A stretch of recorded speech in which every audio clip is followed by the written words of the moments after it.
Let's talk derivatives. Okay, what does this d mean at the start of all these variables? All it means in English is a little bit of x, a little bit of y, a little bit of u, a little bit of t, and so on. It just represents a little bit of change in the variable. They are what's known as differentials. Differentials. Because they differ by a little bit. Okay, what do we get from this? Let's say we have a typical function y is equal to f of x. And remember, all this means is that y depends on x in some way. Okay, will you agree that if we change x in some way, y will change in some way as well? But it might not change in the same way. What I just said might not make sense, but it will later on. So just hold this thought for a little bit. Consider the term dy dx. dy dx. Something I talked about in my previous video. This particular term is very important and is essentially the term that represents change. In a few minutes, you'll be able to understand this term fully and intuitively. Let's see what I mean. In my previous video, I talked about this term as a way of representing the slope m of a tangent line to a point on a curve. Okay, and this slope helps us measure change at a point on a curve. Okay, this is essentially the term that represents change. It's very important and is often the term that you'll be solving for or trying to find throughout your calculus. Okay, this is read as dy over dx, or the derivative of y with respect to x. In English, that means the change in y when a little bit of x changes. That's all.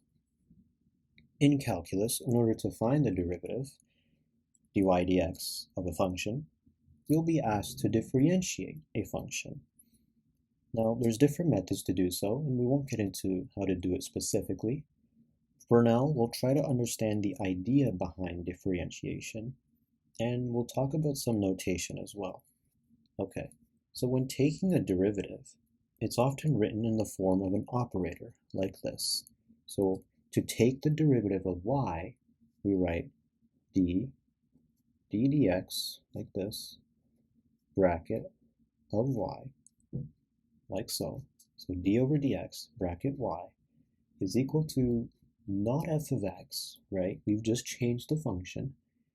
We actually get another function, which we refer to as f prime of x, with a little apostrophe over there to distinguish it from our normal f of x. Okay, well, do you see that upon differentiating a function, we get another function? Well, what does this mean exactly? Think about what a function does. You can choose some value of x, okay, as an input. Here, when dealing with normal functions, f of x, we can input a value of x, say x equals a, over here, okay, and get an output of f of a, right? So from here to here, we get f of a, and this gives us the point a f of a, right? Alternatively, we can have x equals b, another input. This gives us an output of f of b, right? And this gives us the point b f of b. This is this point right there. That's all it is. You input something and you get something out. Okay, so what about f prime of x? With f prime of x, it's essentially a function, a formula, that can allow you to explicit the actual value of dy dx, the actual numerical value of change in y when a little bit of x changes. All this time we've been writing it as letters, but no actual value. But once you plug in a certain value like a or b into this function, you get a numerical value of m, the slope of the tangent line to a point on a curve. Okay, so you can plug in these particular x values to get a particular value of change at some point on a function. To put it simply, dy dx, or d of dx of y, or f prime of x, all these three terms are equal, by the way, is simply a formula that gives you instantaneous change at some point. Okay, now pay attention to this part because I'm going to summarize this entire idea in its full form, and I want you to have this line of thought every time you see a derivative. If you have a function y equals f of x, then the derivative of this function is dy dx, f prime of x, or dy over dx. Any of the three forms are acceptable. The function f prime of x is a formula that if you input a certain value of x, it would output the value of the slope m of the tangent line on a point on a curve. Okay, this slope represents the change in y due to some small change in x. The change in y due to some small change in x.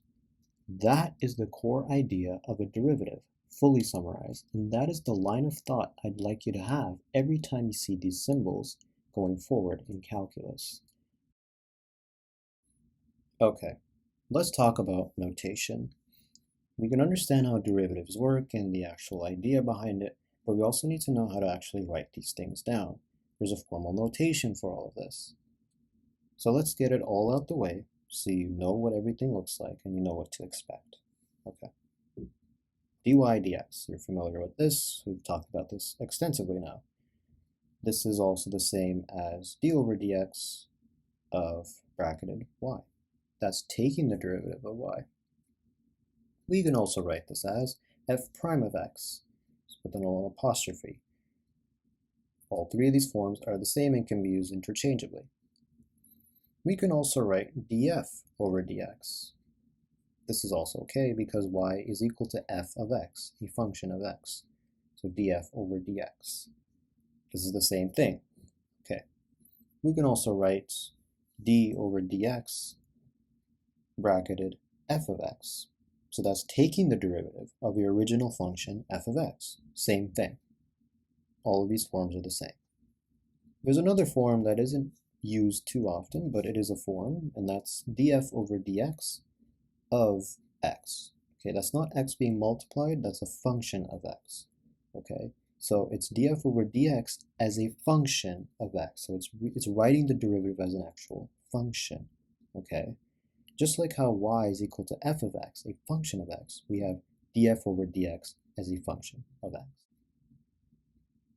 So now let's say we want to plug in a certain value. We want to evaluate our derivative at a certain point. There's a way to write that as well. We'd write, let's say, dy dx, and we just draw a vertical line like so, and just put x equals your input at the bottom, like so. X equals a, some constant, some value. So that's the derivative of y with respect to x evaluated at some point, x equals a. You can also write that as f prime of a. So you're just plugging in a into your normal function, or your derivative function. These two are the same. So that's how you write a derivative evaluating at a certain point. So these two rows, these three, or rather, all six of these, the first six, are all the same. They all mean the derivative of y over some small change in x. And the last two, they're just the derivative evaluated at some point, like x equals a. So you get an actual value out of those two. So that's it. I hope that made sense. I hope the idea of a derivative was a lot more intuitive. I hope that when you look at the term dy over dx, or any of the written forms in the notation, that you actually know what it means, and that might help you do your math a lot better and actually understand what's going on. So I hope this helped. Thank you for watching.